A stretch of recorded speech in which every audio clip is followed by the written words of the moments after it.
Hey guys, and welcome back to our channel 1-2-Step. In this tutorial, we're gonna look at how to change the platform preferences in Steam.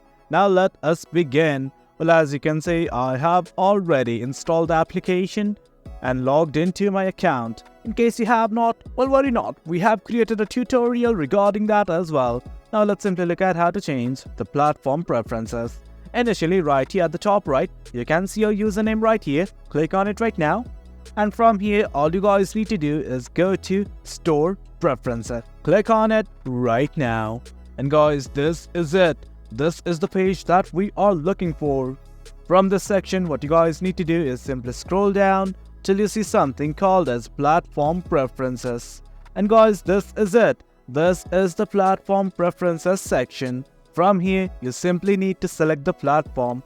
Once you've done that, only games which support the platform will be shown. And guys, that is it. That's how we change the platform preferences in Steam.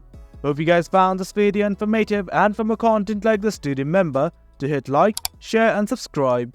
Your support fuels us. Until next time, thank you.